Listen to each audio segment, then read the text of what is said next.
లేవికాండం 23వ అధ్యాయము 23 నుంచి చదవండి. 7 పండుగలు. మొదటి పండుగ ఎప్పుడు జరుగుతుంది?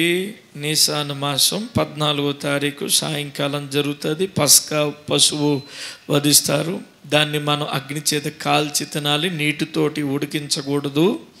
అలాగే దాన్ని తినేటప్పుడు నడుము కట్టుకుని చెప్పులు తొడుక్కుని కట్టి చేతితో పెట్టుకుని త్వరపడుతూ, అది మనకి పస్కా, పరిశుద్ధము. ఆ పస్కా పండుగ అయిపోయిన తెల్లారే 15వ తారీఖుని పొంగని రొట్టెల పండుగ మనది. మనము పులియనిది తినకూడదు, పులిసినది తినకూడదు, పులి అనేది తినాలి. పులిసింది ఏమిటి? పరిసయ్యుల బోధ పులిసినది, పాత జీవితం పులిసినది. పులి అనేది ఏమిటి? యేసయ్య శరీరం, యేసయ్య మాటే పులి అనేది. ఆ తర్వాత 16వ తారీఖున వచ్చే పండుగ ఏమిటంటే ప్రథమ ఫలముల పండుగ. హల్లెలూయా. ఈ ప్రథమ ఫలముల పండుగ ఏమిటి అని అంటే, మీరు కోత ఇంకా కొయ్యకు ముందు మొదట ఒక కుక్కము తీసుకుని అది పంట చేతికి వచ్చి దేవుడు మందిరానికి దాన్ని తీసుకుని రావాలి. ప్రథమ ఫలము ఎవరు అంటే యేసు ప్రభువే పొత్తుల పునరుత్థానములో ప్రథమ ఫలం అయ్యాడు. ఆ తర్వాత వచ్చే పండుగ పెంతుకోస్తు పండుగ. ఏ పండుగమ్మా? ఇది ప్రథమ ఫలముల పండుగ అయిన కాడి నుంచి కరెక్ట్గా 7 వారాలు లెక్కించాలి. 7 సబ్బాతులు అయిన తర్వాత నెక్స్ట్ వచ్చే సండేయే ఈ పెంతుకోస్తు పండుగ. దీనికి ఎగ్జాంపుల్ అంటే రిప్రజెంట్ ఏంటంటే, ఇది కృతజ్ఞత. దేవుడు మమ్మల్ని దీవించాడు, చక్కగా మాకు పంట ఇచ్చాడు, ఆరోగ్యం ఇచ్చాడు, పొలం ఇచ్చాడు, పిల్లల్ని ఇచ్చాడు, ఉద్యోగం ఇచ్చాడు, అన్నీ ఇచ్చాడు, దేవుడే ఇచ్చాడని కృతజ్ఞత కలిగి ఉండడమే పెంతుకోస్తు పండుగ. పైగా ఈ పెంతుకోస్తు పండుగను చరిత్రకారులు ఏమంటారంటే చర్చ్ బోర్న్ డే అంటారు. నూతన నిబంధన సంఘము పుట్టిన రోజు. దేవునికి స్తోత్రం. అల్లి చెప్దాం హల్లెలూయా. మొదటి 3 పండుగలు యేసు మరణం, సమాధి, పునరుత్థానాన్ని ప్రతిబింబిస్తే, చివరి 3 పండుగలు యేసు రెండవ రాకడను ప్రతిబింబిస్తే, ఈ మూడికి మధ్యలో ఉన్న పండుగ పెంతుకోస్తు పండుగ సంఘానికి నిదర్శనముగా ఉంది. హల్లెలూయా. ఇప్పుడు 5వ పండుగ పేరేమిటంటే శృంగధ్వని పండుగ. హల్లెలూయా. 5వ పండుగ ఏమిటండి? అందరూ రాసుకోండి. శృంగధ్వని పండుగ. ఈ పండుగనే ఇంకొక పేరుతో ఏమని పిలుస్తారంటే బోరల పండుగ అంటారు. పండుగను ఏమంటారండి? బోరల పండుగ అంటారు. ఈ పండుగ ఎలా చేసుకుంటారు అంటే ఇక్కడ రాయబడుతుంది. ఏమంటారంటే ఈ పండుగను చేసుకునే విధానం ఏమిటంటే 7వ నెలలో మొదటి దినం. ఇది మొదటి 6 నెలలు 4 పండుగలు జరుగుతాయి. 6 నెలల తర్వాత మిగతా 3 పండుగలు జరుగుతాయి. సంవత్సరం ప్రారంభంలో మొదటి 4 పండుగలు జరిగిపోతే సంవత్సరం ద్వితీయార్థంలో మిగతా 3 పండుగలు జరుగుతాయి. ఈ శృంగధ్వని పండుగ, బోరల పండుగ ఎప్పుడు జరుగుతుందంటే 7వ నెల. ఎప్పుడండి చెప్పాలి? ఏ నెల? 7వ నెలని ఫస్ట్ డేటు, మొదటి రోజు జరుగుతుంది ఈ బోరల పండుగ లేదా శృంగధ్వని పండుగ. ఈ పండుగకి కరెక్ట్గా 10 రోజుల తర్వాత ప్రాయశ్చిత్తార్థ దిన పండుగ జరుగుతుంది. ఇది 7వ నెల 1వ తారీఖున బోరల పండుగ జరిగితే 7వ నెల 10వ తారీఖున ప్రాయశ్చిత్తార్థ పండుగ జరుగుతుంది. అది రేపు చెప్తాను మీకు నేను. దేవునికి స్తోత్రం. ఈ పండుగ ఎప్పుడు జరుగుతుంది? 7వ నెల 1వ తారీఖున పండుగ జరుగుతుంది. ఈ పండగ ఎలా జరుగుతుందంటే, ఈ పండగ బోరల పండగ. ఏం లేదు, ఈ పండగ ఏమిటండి? బోరలు.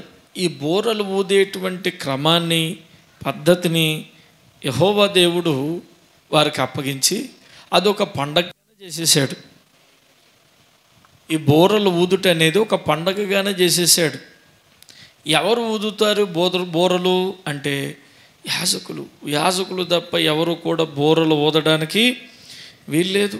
యాజకులు బోరలు ఊదితే వీళ్ళందరూ కూడా బోర శబ్దాన్ని విని వీళ్ళు యెహోవా మందిరానికి రావాలి. యథావిధిగా ప్రతి పండగ ఉన్నట్టుగానే వారు సమాజముగా కూడుకొనవలెను, పరిశుద్ధంగా ఆచరించవలెను, ఏ పని చేయకూడదు. అది ఫెస్టివల్ యొక్క నియమములు. ఈ బూరల పండుగ కూడా వీళ్ళందరూ కూడా బూరల శబ్దం వినగానే కుటుంబాలతో కలిసి భార్య, భర్త, పిల్లలు వీళ్ళందరూ కలిసి దేవుడు మందిరానికి రావాలి. యెహోవా మందిరానికి ఎవరైనా వెళుదామని పలుకున్నప్పుడు నా హృదయం ఎంతో సంతోషిస్తుంది. దేవునికి స్తోత్రం కలుగునుగాక. ఈ బూరలు ఊదడం, పాత నిబంధన గ్రంథంలో బూరలు ఊదడం కొన్ని విషయాలకి మనం సాదృశ్యంగా చెప్పచ్చు. ఈ పండుగ దేనికి సాదృశ్యం కూడా చెప్తాను. ఫస్ట్ బూరలు ఊదడం దేనికి సాదృశ్యం చెప్తుందో పరిశుద్ధ గ్రంథం చదువుకుందాం. దేవునికి స్తోత్రం. హల్లెలూయా. సంఖ్యాకాండం 10వ అధ్యాయము మొదటి నుంచి చదవండి. అవి సమాజమును పిలుచుటకును సేనలు తరలించుటకును నీకుండవలెను. ఊదువారు వాటిని ఊదినప్పుడు సమాజము ప్రత్యక్షపు గుడారము యొక్క ద్వారము ఎదుట నీ యొద్దకు కూడి వారు ఒకటే ఊదిని ఎడల ఇశ్రాయేలీలు సమూహములకు ముఖ్యులైన ప్రధానులు నీ యొద్దకు కూడి రావలెను. మీరు ఆర్భాటముగా ఊదినప్పుడు తూర్పు దిక్కుని దిగుని ఉన్న సైన్యమును సాగవలెను. రెండో మారు ఆర్భాటముగా ఊదినప్పుడు దక్షిణ దిక్కు దిగిన సైన్యములు సాగవలను. వారు ప్రయాణమైనప్పుడు ఆర్భాటముగా ఓదవలను. సమాజముగా కూర్చున్నప్పుడు ఓదవలను కానీ ఆర్భాటం చేయవలదు. అహరోను కుమారులైన యాజకులు ఆ బూరలు ఓదవలెను. నిత్యమైన కట్టడను బట్టి మీ వంశముల పరంపరగా మీకుండును. మిమ్మును బాధించు శత్రువులకు విరోధముగా మీ దేశంలో యుద్ధమునకు వెళ్ళినప్పుడు చూసారా. ఇప్పుడు బూరల పండగ ఇది. వీళ్ళు అప్పుడప్పుడు బోర్లు ఊదుతారు కానీ కేవలము శృంగధ్వని పండుగ నెలలో 7వ నెల మొదటి రోజున ఇది కేవలం బూరలు. యాజకులు బూరలు ఊదాలి. ఈ బూరల శబ్దం విని వీళ్ళు క్రియలు చేయాలి.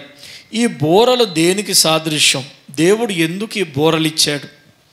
నేడు ఆత్మీయంగా మనం ఊదవలసిన బూరలు ఏమిటి? ఈ కాలంలో గమనించండి, దైవజనులు అయిన కొంతమంది ఇజ్రాయెల్ దేశం వెళ్ళినప్పుడు కానీ బూరలు తెచ్చుకొని మీటింగుల్లో కానీ చర్చిలో కానీ ఊదుతున్నారు. మీరు గమనించండి, పాత నిబంధన అంతా కూడా షాడో, నీడ. కొత్త నిబంధన వాటి భావాన్ని పాటించాలి కానీ రూపాలను మాత్రం మనం పాటించవలసిన అవసరమేమీ లేదు. వాటి భావాలు పాటించాలి, ఖచ్చితంగా పాటించాలి. ఎందుకంటే 10 ఆజ్ఞలు ఉన్నాయి. అది పాత నిబంధనను తీసేయక్కర్లేదు. కొత్త నిబంధనలో ఉన్న 2 ఆజ్ఞలు 10 ఆజ్ఞలు అందులో మిళితమై ఉన్నాయి. 2 ఆజ్ఞల్లో 10 ఆజ్ఞలు మిళితమై ఉన్నాయి. మొదట 5 ఆజ్ఞలు దేవుణ్ణి ప్రేమించాలి, తర్వాత 5 ఆజ్ఞలు పొరుగువాని ప్రేమించాలి. దేవుణ్ణి ప్రేమించేవాడు దేవుణ్ణి ఆరాధిస్తాడు, పొరుగువాని ప్రేమించేవాడు పొరుగువానికి కీడు చెయ్యడు. దేవునికి స్తోత్రం. ఇలాగా అర్థం చేసుకుంటే పాత నిబంధన అంతా కొత్త నిబంధనలో ఉంది, ఇంకా ఎక్కువ ఉంది. కొత్త నిబంధనలో ఇంకా ఎక్కువ ఉంది. పాత నిబంధన కన్నా కొత్త నిబంధనలో ఎక్కువ ఉంది కనుక క్రొత్త నిబంధనే శ్రేష్టమైనది. సో ఇప్పుడు ఈ బూరలు దేనితో చెయ్యాలి అంటే ఇవి వెండితో చెయ్యాలి. దేంతో చెయ్యాలండి? నీవు 2 వెండి బూరలు చేయించుకొనుము అని అంటాడు. Praise the lord. వెండి అనే పదం మనకి విమోచనకు సాదృశ్యం. విమోచన అనండి మాట. విమోచన. మన విమోచకుడు ఎవరు? యేసు ప్రభులు వారు మన విమోచకుడు. మనము విమోచించబడిన వారం.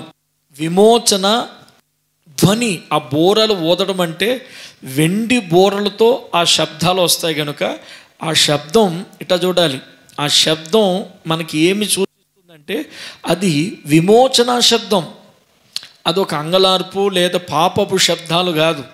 పాలెములో కింద శబ్దం వినిపిస్తుంది. కింద శబ్దం వినిపిస్తుంది.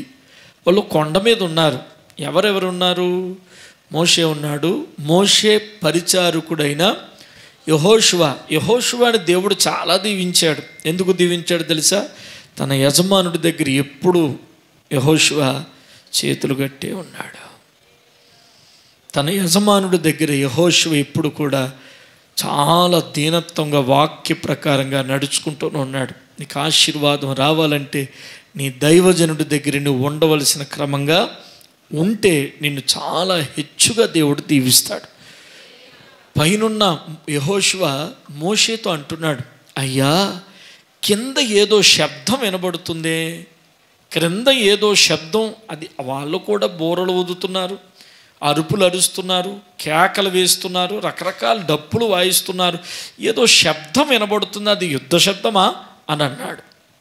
అప్పుడు మోషే అన్నాడు, దైవ చిత్తానుసారంగా దేవుని మనసు కలిగిన మోషే కింద ఏ శబ్దం ఉందో తెలుసుకున్నవాడు మోషే అంటున్నాడు, అది యుద్ధ శబ్దం కాదు, మరి ఏ శబ్దం కాదు, అది పాపపు శబ్దం. అది ఏ శబ్దం? అది ఇశ్రాయేలు ప్రజలు దేవునికి ప్రతిగా ఒక రూపాన్ని చేసుకుని ఆ రూపాన్ని పూజ చేస్తున్న శబ్దం అది. మన మందిరాల్లో కూడా పాపపు శబ్దాలు ఎప్పుడు వస్తాయో తెలుసా? దేవునికి బదులుగా రూపాన్ని పూజించినప్పుడు అది పాపపు శబ్దాలే. నీ హృదయంలో కానీ, నీ మనసులో కానీ, నీ తలంపులో కానీ దేవుడనే పదానికి ఏది పెట్టకూడదు. దేవుడు అంటే సిలువ కాదు, సిలువకు దండం పెట్టద్దు. దేవుడు ఇచ్చే స్థానంలో సేవకుడిని పెట్టకూడదు. సేవకుడు సేవకుడే, దేవుడు దేవుడే. నీ దేవుడు స్థానం సేవకుడికి ఇవ్వకూడదు, దేవుడి స్థానం ఏ మనిషికి ఇవ్వకూడదు. దేవుణ్ణి చూసే కన్నులు మనకు ఉండాలి. అప్పుడు సంఘములో నుండి విమోచన శబ్దాలు వస్తాయి. ఇప్పుడు ఈ కొండ నిర్గమకాండం 33, 31, 30 అధ్యాయంలో వచ్చిన ఆ శబ్దం ముందు చూసారా? ఆ కొండ కింద ఉన్న శబ్దం ముందు చూసారా? అది విమోచన శబ్దం కాదు, అది పాపపు శబ్దం. హల్లెలూయా. బిడ్డలారా, పొరపాటును కూడా నీ నీ నీ బోర పాపపు శబ్దముగా యేసయ్య చెవులోకి జొచ్చకూడదు. యేసయ్య చెవుల్లోకి నీ ద్వారా పాపపు శబ్దము, దేవుడు సహించలేనటువంటి శబ్దము, దేవుడు చూడలేనటువంటి వినలేనటువంటి శబ్దము నీ ద్వారా యేసయ్యకి రాకూడదు. ఆ శబ్దం ఎలా ఉండాలంటే వెండి బోరలతో ఊదే శబ్దమై ఉండాలి. అది విమోచన రాగమై ఉండాలి. అది విమోచించబడిన వారు దేవునికి పలికే బోరల ధ్వని ఉండాలి. ఆ ధ్వని దేవుడికి ఎలా ఉండాలంటే శృంగధ్వని. శృంగధ్వని అంటే అర్థం ఏమిటంటే ఇంపైన లేదా మధురమైన లేదా మాధుర్యమైన శబ్దమై ఉండాలి. ఆ శబ్దం పాపపు శబ్దమై ఉండకూడదు చెల్లెమ్మా. దేవుడు ఆ శబ్దాన్ని చూసుకుని ఇలాగ చెవులు జొచ్చుకుని అట్టట్టుగా ఉండకూడదు. ఆ శబ్దం ఎలా ఉండాలి తెలుసా? ఆ శబ్దం ఇంపైన విమోచన. అందుకే దేవుడు చెప్పాడు, ఆ బూరలు మీరు ఊదుతారు చూసారా, ఆ బూరలు ఎలాంటి బూరలై ఉండాలంటే వెండి బూరలై ఉండాలి. వెండి అంటే ఈ ప్రజలు విమోచించబడిన ప్రజలు. విమోచించబడ్డం అంటే ఏమిటి? ఒకప్పుడు వీళ్ళు ఐగుప్తు దేశంలో ఉన్నారు. ఐగుప్తు రాజు ఫరో చేతుల్లో బానిసలై ఉన్నారు. యేసయ్య యెహోవా దేవుడు పరాక్రమ కార్యములు బట్టి 10 తెగుళ్ళు ఐగుప్తు దేశం మీద కుమ్మరించడం బట్టి వాళ్ళు బయటికి వచ్చారు. యెహోవా ఎవడు అన్న నోటి నుండే యెహోవా న్యాయవంతుడు అని చెప్పేటువంటి విధంగా దేవుడు చేశాడు. హల్లెలూయా. ఆ బయటికి వచ్చిన వారు ఎర్ర సముద్రము 2 పాయలుగా అయినప్పుడు మోషే, అహరోనులు, ఇశ్రాయేలు ప్రజలు, తర్వాత మోషే సోదరి గారి పేరు మిరియాము, మరి కొంతమంది స్త్రీలు తంబురు సితారాలు పట్టుకుని వాయిస్తున్నారు చూడు, అది విమోచన గానం. నీతిమంతుల గుడారాలలో వినబడుచున్నది రక్షణ సంగీత సునా. వెండి బోరలు ఊదాలి. ఏ బోరలు ఊదాలి?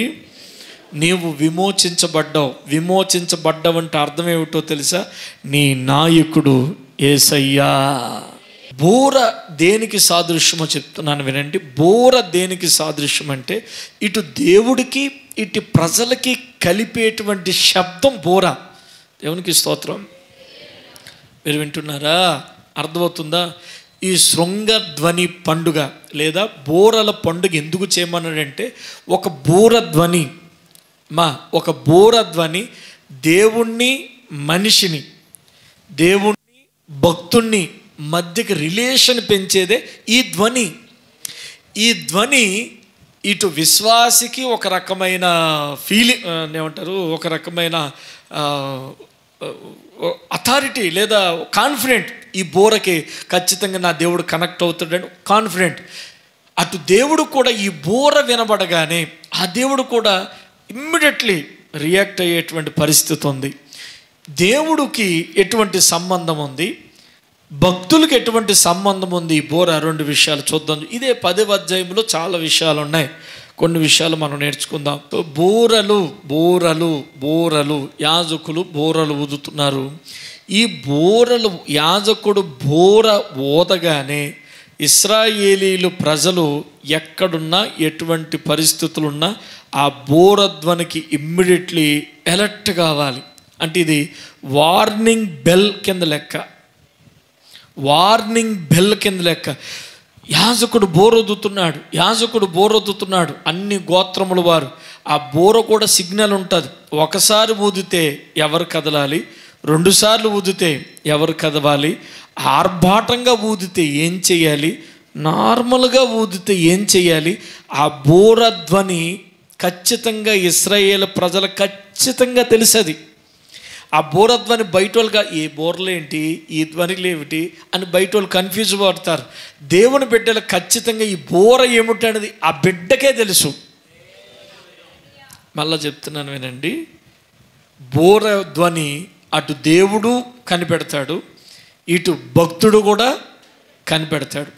ఆ స్వరం తల్లి కనిపెడుతున్నట్లుగా, తల్లి స్వరం బిడ్డ కనిపెడుతున్నట్టుగా, బిడ్డ స్వరం తల్లి కనిపెడుతున్నట్టుగా ఈ బోర స్వరం దేవుడు కనిపెడతాడు, బిడ్డలు కూడా కనిపెడతాడు. హల్లెలూయా. ఈ బోర ఏమి సూచిస్తుంది అంటే మీకు వివరంగా ఒక మాట చెప్తాను, ఇటు వినాలి. స్తోత్రం. ఒకానొక దేశం ఉంది. ఆ దేశ ప్రజలు విచ్చలవిడి పాపపు జీవితం జీవిస్తున్నారు. దైవ భయం లేకుండా, దేవుడంటే లెక్క లేకుండా పాపంగా జీవిస్తున్నప్పుడు ఒక ప్రవక్త ప్రార్థన చేస్తున్నాడు. ఓ ప్రవక్త ప్రార్థన చేస్తే దేవుడు ప్రత్యక్షమయ్యి, నా బిడ్డ నువ్వు వెళ్ళి బోర చేత పెట్టుకొని, ఏం పెట్టుకోవాలి, ఆ దేశానికి వెళ్ళి, ఆ దేశం పేరు నినివే. ఏం పేరు? ఆ దేశానికి వెళ్ళి బోర ఊదు. ఆ బోర ఏమని ఊదాలంటే ఇంకా 40 దినాలకి దేవుని ఉగ్రత మీ అందరి మీదకి వస్తుంది, అప్పుడు మీరందరూ కూడా నశించిపోతారని బోర ఊదు. యాజకుడు బోర ఊదు, యాజకుడా, సేవకుడా, ప్రవక్త బోర ఊదు, నీ బోర ఊదు. ఏమని ఊదాలంటే బోర ఊదు. నీకు అర్థమైందా బోర అంటే ఏమిటో తెలియదు. ఇప్పుడు మనం ఊదవలసిన బోర మన స్వరమే, అంతేగాని ఏదో బోరలు పెట్టుకుని ఊదడం అది కాదు. అది పాత నిబంధన అయిపోయింది. కొత్త నిబంధనలో మనం ఓదవలసిన బోధ మన కంఠమే మన బోర. నీ బోర ఓదాలి. ఎక్కడా? నినివే పట్టణస్థుల మధ్యలో, వారి మధ్యలో బోర బోదు. ఇప్పుడు ఈ పట్టణస్థులు ఏం చేయాలి? వారి మధ్యకు ప్రవక్త వచ్చి బోర చేత పెట్టుకుని ఇలా వినాలి, నినివే ప్రజలారా జాగ్రత్తగా వినండి, ఇగో జాగ్రత్తగా వినండి, మీరు దేవుని ఆజ్ఞలు కట్టడలు మీరేరు, మిమ్మల్ని సృష్టించిన సృష్టికర్తను మీరేరు, మీరు సృష్టిని ఆరాధిస్తున్నారు, మీకు నచ్చినట్టు జీవిస్తున్నారు కనుక దేవుని కోపం నీ మీద రగులుతూ వస్తుంది. 40 రోజుల్లో ఉగ్రత వస్తుంది. హో బోర ఊదుకుంటూ వెళ్ళిపోయాడు. ఈ బోరధ్వని వాళ్ళు విన్నారా? బాగుపడ్డారే. ఆ బోరధ్వనికి వాక్యం ఏమి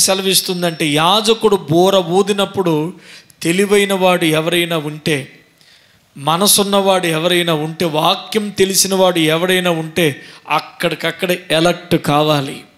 యాజకుడు బోర ఊదినప్పుడు పట్టించుకోకుండా, చూసి చూడకుండా ఉంటే రావలసిన తీర్పు ఖచ్చితంగా నీ మీదకి, నీ కుటుంబం మీదకి ఖచ్చితంగా వస్తుంది. యాజకుడు ఎలక్ట్. ఊరికే యాజకులు బోర ఊదరు. అలా ఊరికి బోరలు ఊదేవారు యాజకులు కారు. దేవుడు ఊదమన్నప్పుడే బోర ఊదాలి. యోనా ఊదు అంటే ఊదడంతే. ఊరికే ఊదడం అది దేవుడు శాపం కూడా యాజకుడికి. ఊదమన్నప్పుడు ఖచ్చితంగా ఊదాలి యాజకుడు. వారు విన్నా వినకపోయినా, ఆలకించకపోయినా యాజకుడు బోర పెట్టుకుని అలర్ట్, జాగ్రత్త. అంటే నీకు నిజంగా దైవ భయం ఉంటే, వాక్యం తెలిసిన పెట్టమంటే యాజకుడి చేతిలో బోర యోధుడి చేతిలో కత్తి కన్నా పదునైనది. చప్పట్లు కూడా దేవునికి స్తోత్రం చెబుతాం. యాజకుడి చేతిలో ఉన్న బోర, యాజకుడి చేతికిలో ఉన్న, యాజకుడికి ఇచ్చిన బోర యోధుడి చేతిలో ఉన్న కత్తి కన్నా పదునైనది. చాలా పవర్ఫుల్ యాజకుడి చేతిలో ఉన్న బోర. ఆ బోర ఊదగానే తూర్పు దిక్కునున్నవారు, దక్షిణ దిక్కునున్నవారు, ఇశ్రాయేలు ప్రజలందరూ ఎలర్ట్. ఒకవేళ అది గాని నువ్వు విననట్టు ఉంటే, ఆ బోర స్వరం విని పట్టించుకోకుండా ఉంటే తస్మాత్ జాగ్రత్త. యాజకుడి యొక్క బోర ధ్వనికి నువ్వు లేవాలి, పైకి లేవాలి. తమ్ముడా జాగ్రత్త అంటాడు యాజకుడు, జాగ్రత్త పడాలి. చెల్లమ్మా ఇలా చెయ్యొద్దు అంటాడు, చెయ్యొద్దు. యాజకుడు ప్రత్యేకంగా నిన్నే కాన్సన్ట్రేషన్ చేసి, నీ కుటుంబాన్నే కాన్సన్ట్రేషన్ చేసి, బిడ్డా జాగ్రత్త అంటాడు. జాగ్రత్త పడిపోవాలి. ఆ బోర దేవుడు ఊదమన్నాడు, ఊదుతున్నాడు. దేవుడు ఊదమంటేనే ఊదుతున్నాడు. యోనా ఇక నినివే పట్టణం మొత్తం పొడవంతా కలిపితే 3 దినములు అంటే ఒక పగలు నుంచి ఒక పగలు నడిస్తే ఎంత దూరమో అంత పొడవాటి పట్టణం. మన జహీరాబాద్ పొడవు 1 గంటలో నడిచేచ్చు. 3 దినములు నడిచేంత పొడవు అంటే ఎంత పెద్ద పట్టణమో చూడు. పట్టణం అంతా ఊదేడు బోర. ఆ నినివే ప్రజలు ఎప్పుడైతే యాజకుడు ప్రవక్త ఈ బోర ఊదేడో, ఆ బోర శబ్దానికి రాజు మొదలుకొని బంటుడు వరకు చెప్పుకుంటున్నారు, యాజకుడు మన ఊరికొచ్చి బోర ఊదాడు, మనం ఎందుకు నిర్లక్ష్యంగా ఉండాలి, మనం ఎందుకు ఇలా ఉండాలి, మన ఊరికొచ్చి యాజకుడు ఊదాడు, మన క్రియలు మానుకుంటే మనకే మేలు కదా, మనం తగ్గించుకుంటే ఆ దేవుడు కృపగలిగిన దేవుడు కదా. ఆ బోర శబ్దానికి మనం ఎలక్ట్ అవుదాం. మన మీదకు వచ్చే కీడు, మన మీదకు వచ్చే ద్వేషం, దోషం మనకు రాకుండా దేవుడు తప్పించగలడు అనుకుని రాజు మొదలుకొని బంటు వరకు గోనిపట్ట ధరించుకుని ఉపవాసముతో ప్రార్థించగా కీడులన్నీయు. రాజు మొదలుకొని బంటు వరకు ఉపవాస ప్రార్థన. బిడ్డ, ఈ ఉపవాస ప్రార్థనలో దేవుడు అందరికీ బహుమానాలు సిద్ధపాటు చేస్తున్నాడు. వెనక్కి తిరక్కో, నీకు ఇవ్వవలసిన ఆశీర్వాదాలు రెడీ చేస్తున్నాడు. పలానా బిడ్డ ఎంతో ఆసక్తితో నా మందిరంలో చూడు ఎంత కన్నీరు గారుస్తుందో. పలానా బిడ్డ అన్ని పనులు కొని ఎంతో ఆశతో నా మందిరంలోకి వచ్చి ఎలా ఏడుస్తుందో చూడు. నేను ఆ బిడ్డకి ఇదిగో ఈ ఆశీర్వాదం సిద్ధపాటు, నీ కోసం దీవెన రెడీ అవుతుంది. నువ్వు పోగొట్టుకోకూడదు.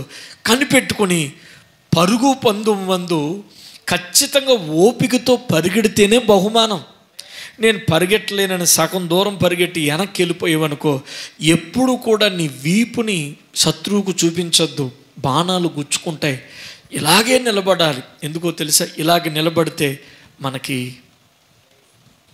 ఏముంది, దట్టి, దీన్ని ఏమంటారు, డాలు ఉంది. ఇంకేమంటారు, డాలు. ఆయుధాలన్నీ వెనకుంటాయా ముందుంటాయా? ముందే ఉంటాయి. వెనక్కి తిరిగి చూస్తే వెనక్కి బల్లె లేసేస్తాడు, పొడి చచ్చిపోతాం. హల్లెలూయా. కనుక నీ ఆశీర్వాదం అంతా దేవుడు ఏం చేస్తున్నాడు? సిద్ధపాటు చేస్తాడు. రెడీ. నేను రెడీగా ఉండాలి. నా దేవుడు నాకు పాత్రనిస్తాడు. నా దేవుడు నా ప్రార్థనలకి, నా సమర్పణకి ఎంత బలహీనత వచ్చినా నా బిడ్డ ఉపవాసం ఎడుతులే. చూసారా? బోర ఊదడం అంటే ఏమిటో తెలుసా? నీకు వార్నింగ్ ఇస్తున్నాడు. సర్ప సంతానమా, మీకు బుద్ధి చెప్పిన వాడెవడు? మారు మనసుకు తగిన, ఇగో యోర్దాను నది దగ్గర బోర ఊదుతున్నాడు. ఎవరా యాజకుడు? యోహానని యాజకుడు. హల్లెలూయా. యోహానని యాజకుడు. వాళ్ళకి వార్నింగ్, సర్ప సంతానమా, నీకు బుద్ధి చెప్పిన వాడెవడు?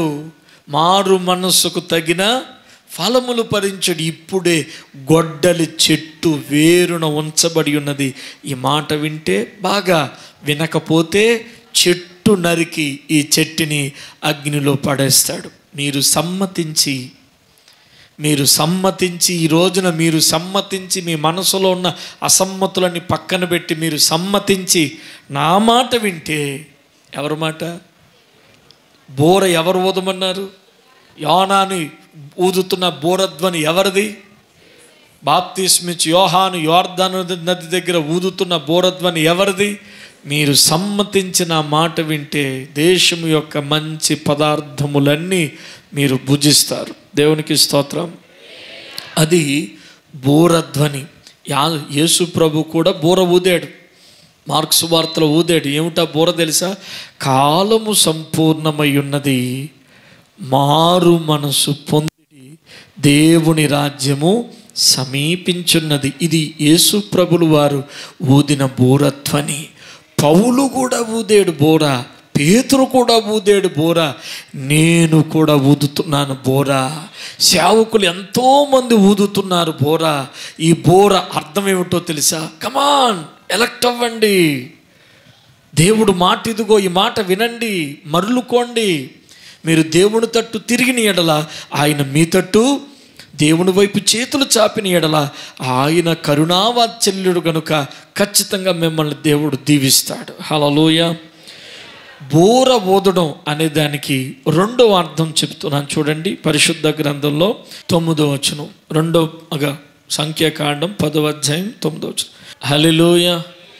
నా మాట్లాడదాం గట్టిగా హల్లు చెప్పాలి. హల్లెలూయా. ఇది ఏ పండుగ? ఇది బోరల పండుగ. ఏ పండుగ ఇది? ఈ బోరలు ఎలా ఊదాలి? శృంగధ్వని అంటే మధురమైన, దేవునికి ఇంపైన ధ్వనిగా ఊదాలి.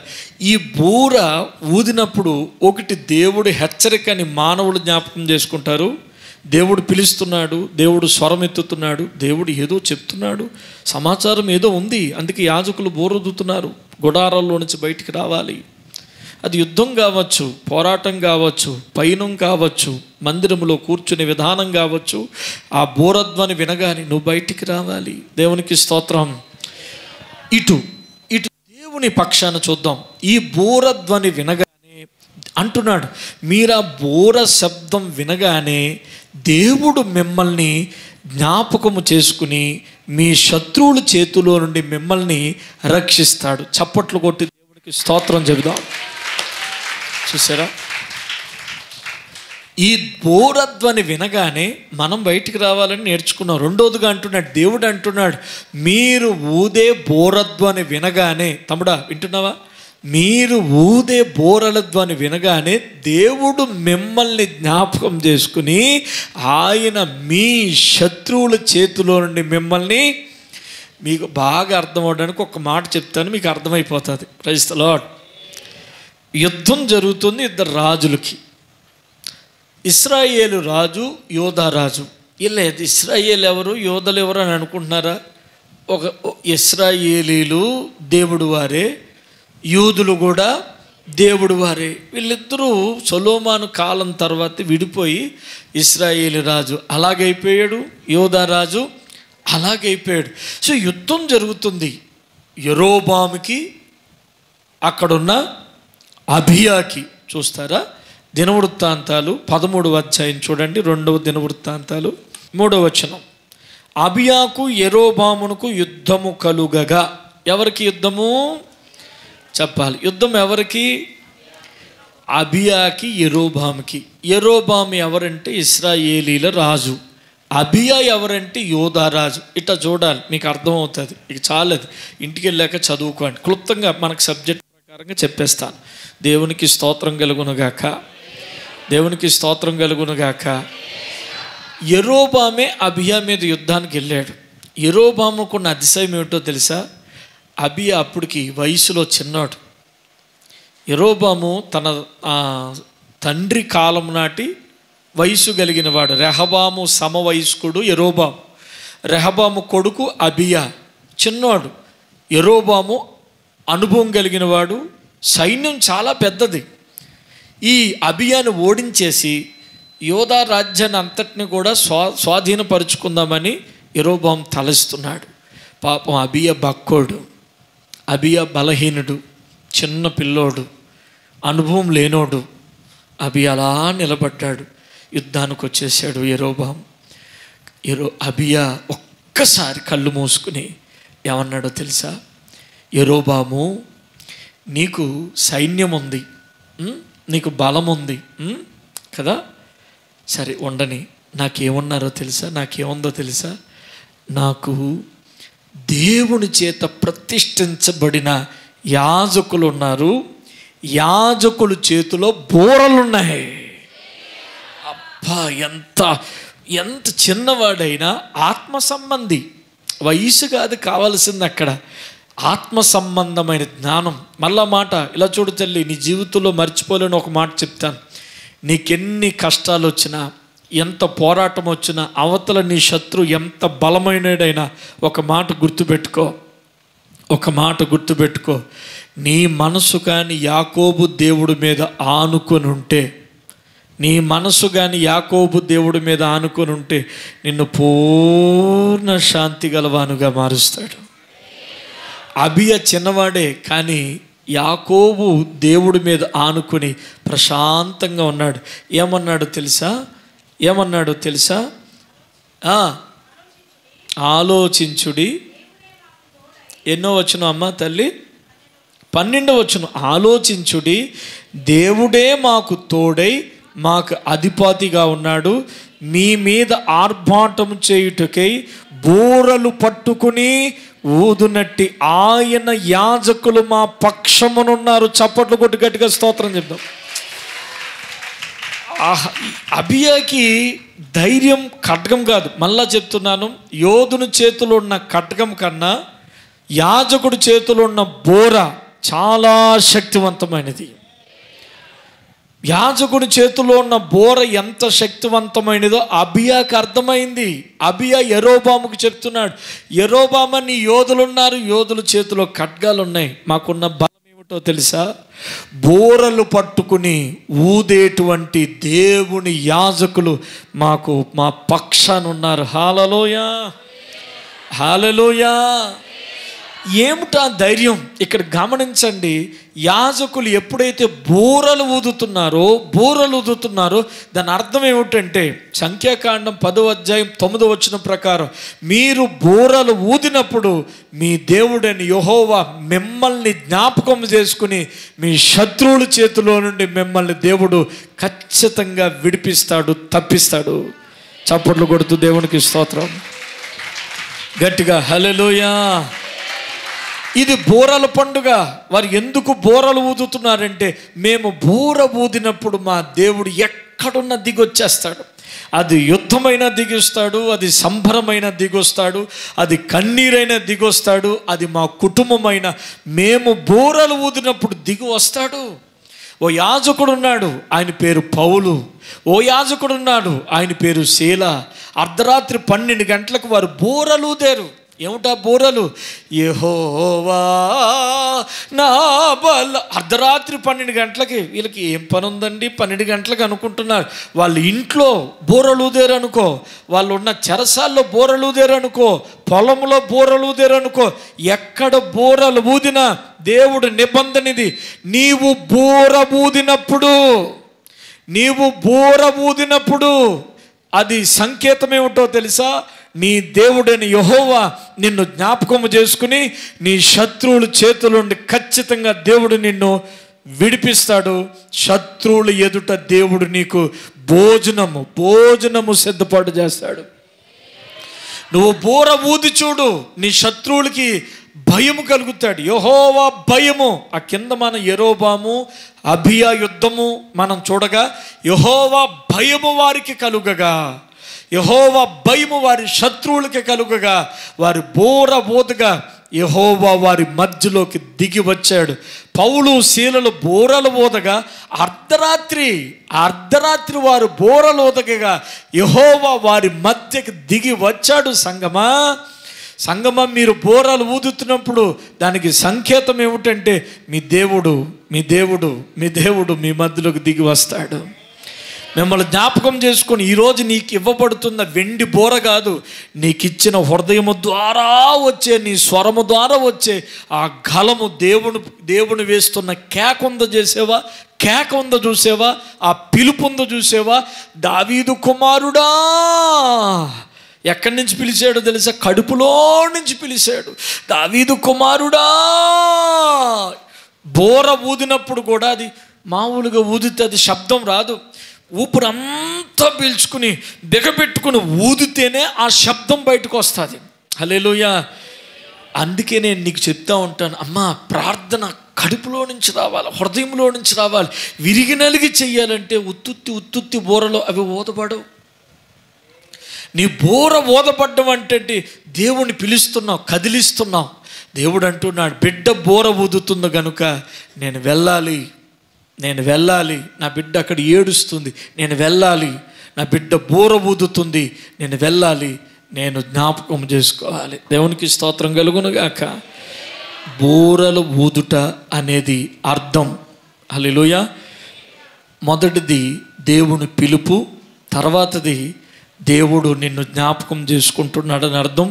మూడోది చూడండి, 10వ అధ్యాయం 10వ వచనం, సంఖ్యాకాండం 10వ అధ్యాయం 10వ వచనం ముగిస్తాను. ఇక మూడవదిగా బోరలు ఊదడానికి సిగ్నిఫికెన్స్ ఏమిటంటే ఇది ఒక సంతోష సంబర సమయం అని అర్థం, ఉత్సవ సమయం. ఇది ఉత్సవం. దేవుడు మీకు ఆనందాన్ని కలుగు చేశాడు, దేవుడు మీకు సంతోషాన్ని కలుగు చేశాడు అనేటువంటి బోరలు ఇది. ఆదివారం రోజు మన అందరూ బోరలు ఊదుతాం చూసారా? స్తోత్రం తండ్రి అని బోరలు ఊదుతాం తెలుసా?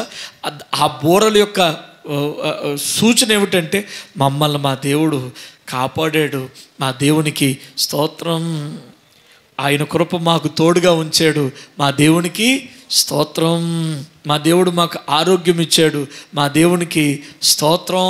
ఆ బోర సంతోషానికి సూచన అయి ఉన్నది. చివరిగా ఒక మాట చెప్తాను. ఒక మాట ఏమిటంటే తెస్సలోనికి రాసిన మొదటి పత్రిక 4:16 చూడు. తెస్సలోనికి రాసిన మొదటి పత్రిక 4:16 చూడు. ఈ బోర దేనికి సూచన? 4:16 చూడు. ఆర్భాటముతోనూ ప్రధాన దూతల శబ్దముతోనూ దేవుని బోరతోనూ పరలోకము నుండి ప్రభు దిగివచ్చును. దేవునికి స్తోత్రం కలుగునుగాక. హల్లెలూయా. ఈ బోర యొక్క సూచన ఏమిటంటే, బోర శబ్దం వినబడుతుందంటే దేవుడు వస్తున్నాడని సంఘము సిద్ధపడుతూ రెండవ రాకడ జ్ఞాపకం చేసుకోవాలి. ఈ కడబోర ధ్వని, బోర ధ్వని నీకేమి సూచిస్తుందంటే దేవుడు తన సంఘాన్ని తీసుకెళ్ళడానికి వస్తున్నాడు. యూదులు ఎవరైతే ఆయన్ని యేసు కాదని సిలువ వేశారో ఆ యూదులందరూ రొమ్ము కొట్టుకుంటూ ఈయనే క్రీస్తు, క్రీస్తుని మేము సిలువేసాము అయ్యో అని రొమ్ములు కొట్టుకునే సూచనే ఈ శృంగధ్వని పండుగ. హల్లెలూయా, హల్లెలూయా. కాబట్టి బిడ్డలారా, నువ్వెప్పుడు కూడా నీ బోరని నువ్వు ఊదుతూనే ఉండాలి. నువ్వు యాజకుడివే. కొత్త నిబంధన ప్రకారం మన అందరు రాజులైనా మనకు దేవుడు బోరలు ఇచ్చాడు. నీకు అవసరమైనప్పుడల్లా బోర ఊదు, ఇగో తండ్రి దిగొస్తాడు. యాజకుడు బోర ఊదినప్పుడు సిద్ధపడు, మార్చుకోవాల్సిన విషయాలు మార్చుకో. నీకు మేలులు చేసినప్పుడు సంతోషంతో బోరలూదు, యెహోవా ప్రజలుగా స్థిరపడు. బోరధ్వని వినబడగానే సిద్ధపడు. కట్టు బట్టలు కూడా మనతో రావు, పరలోక రాజ్యానికి వెళ్ళిపోవాలి. దేవుడి మాటలు దీవించునుగాక. Bye.